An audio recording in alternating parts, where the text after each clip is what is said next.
When working with people living with dementia, we realize that they have hopes and dreams just like we do. Their hopes and dreams are probably just very different from ours. They may be hoping for visits from loved ones, or to have a day without a lot of pain, or to feel included, not left out on their own with little engagement from others. Or they may dream about their loved ones being happy and fulfilled in spite of knowing that one day they will not be here to be part of their lives. The memories they have can be very vivid and very real to them. We can help them link their emotional memories, as we know reflection and reminiscing are important ways to connect to the person we were and we are now. When thinking about taking your own memory journey, what do you think it would be like to share with others? What key emotional memories might be revealed?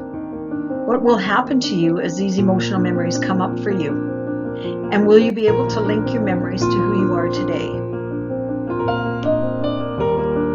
The key messages of this memory journey are: it's all about feelings. Feelings matter more than facts, and we are all unique individuals, but we have much in common. Finally, here are some questions to think about while you're working with people living with dementia. What do you think it means to be person-centered in your work? Do you focus on the person and not the dementia? Do you listen and acknowledge their words, their wants, and their needs? Are you able to balance being person-centered with the daily tasks you're assigned to do? And why do feelings and memories matter to us in our work? This is a great reflection question to think about how we present ourselves to the people we are working with. Are we always on task, or do we take the time to be in the moment? Do we listen respectfully to their stories and memories? Do we connect their feelings to what they are trying to tell us? What are the important things we need to know about dementia and how it affects people? Do you believe that people living with dementia can be deliberately difficult? These are questions, when reflected upon, focus on the knowledge and awareness that dementia affects the person, leaving them with less ability to use logic and reason, and that is why they are becoming more feelings-based. When you walk into a household, what would you expect to see, hear, and feel? A happy household will be a home-like environment that has laughter, music, and feelings of companionship and activities that engage everyone. The more engaged the people are, the more there is an increase in their quality of life and well-being. Strengths that they can share with others or participate in to increase their own well-being. Now we ask you to think about being versus doing. What do we do in a day? What feelings do we experience? Try to think of everything you've done from when you first got up today. Some days this would probably fill a full page. How are you feeling today? You could have many emotions at the same time, like being happy that you have employment, but that's sad you have to leave your children at daycare. Maybe you're apprehensive about the next doctor's appointment you have, or you're excited to be attending your best friend's wedding. And finally, what makes you, you? What is the core of you? What is your spirit? This is not always easy to identify, but it's there. You could be a kind spirit, a loyal spirit, a caring spirit, an adventurous spirit, or maybe you're all of these. Now think about the person with dementia that you're working with today. What have they done? Their page might have a lot less doing on it, but they may have many feelings going on inside. Sadness, loneliness, or maybe they're feeling appreciation or happy when someone helps them out or acknowledges them. And finally, what is their spirit? We need to find it, as that is what makes them the person they are.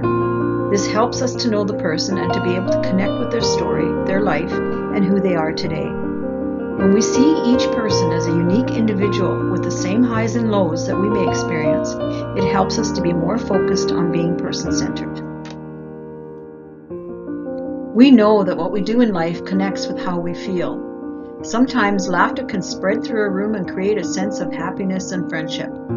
Or just being present when someone is struggling can connect with our compassion and our empathy. If people living with dementia have little to do, or are constantly being done to, rather than being involved or enabled, this will very likely negatively affect their feelings, their behavior, and their spirit. But by trying to give people a sense of purpose and belonging, by engaging them in meaningful moments and activities, this can create positive feelings and feed their spirit, and has also been proven to increase their overall well-being.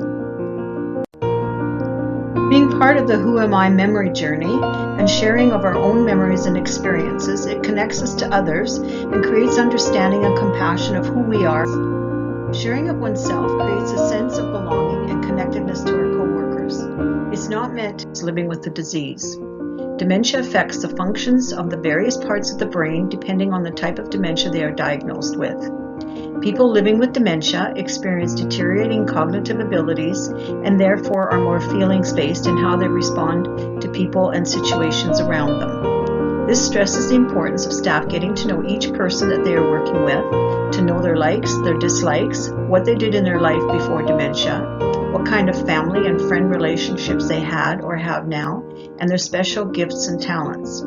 When the dementia progresses and people are facing challenges, including difficulties with speech and declining cognition, we need to learn the language of dementia and how to be able to communicate with them to provide them with engaging and meaningful opportunities each day.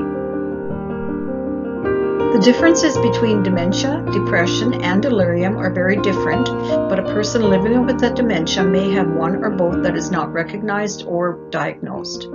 Delirium and depression have an abrupt onset of decline, where a person living with a dementia usually has a gradual cognitive decline. Working from a person-centered perspective helps us to be aware of the 3 Ds and to know what to look for as we work with the person living with dementia. Knowing how people living with dementia can struggle to express themselves or communicate their feelings, it is very important that we are aware of the words or gestures that they make. Some of the questions they ask can be repetitive or seemingly obvious, but there is always emotion, feelings, and memories behind their communication. We may hear questions and repetitive statements like, "I want to go home," or "Where's my mom?" "I have to cook supper now for my kids," "I'm going to work now," or "When will they come to get me?" "I know you're my daughter."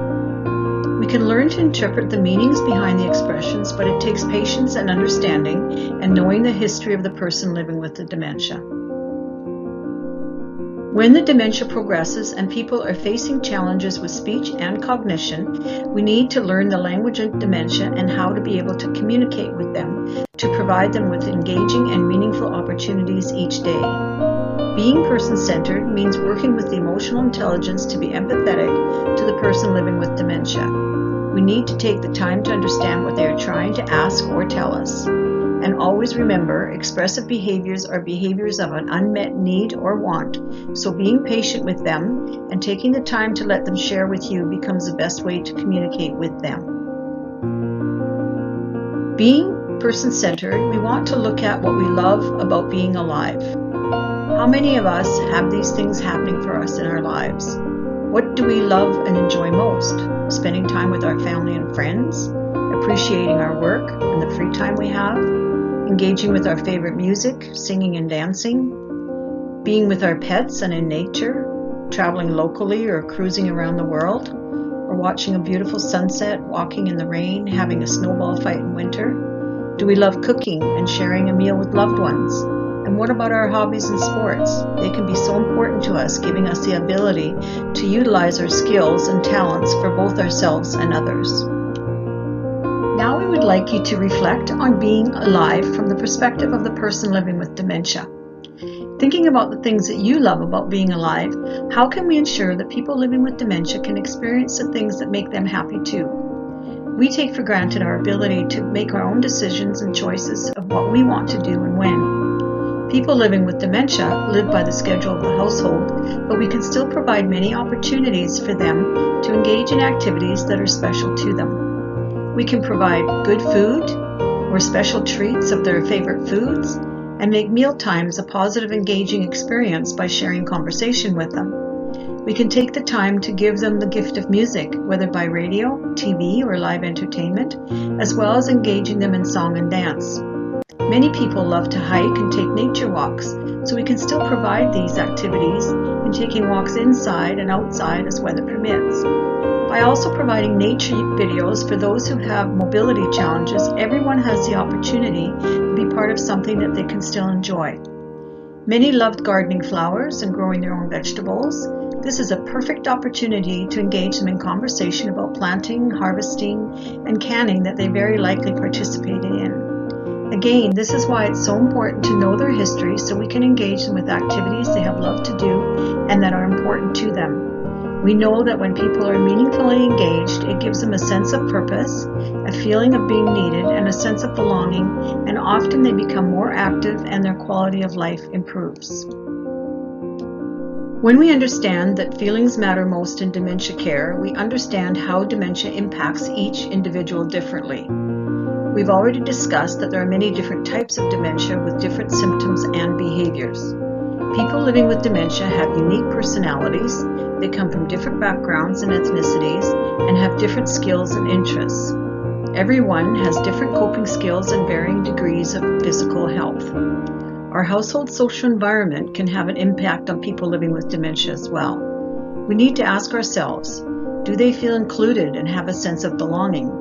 Do they engage with others and participate in conversation or activities? And finally, very often we need to be aware that our approach can impact the individual, either positively or negatively, depending on how we enter their space. Do we greet them by name? Do we sit with them to chat or comfort them when they need it? Do we acknowledge their needs and wants? Do we listen to them with patience and understanding? And most importantly, do we treat them with dignity and respect?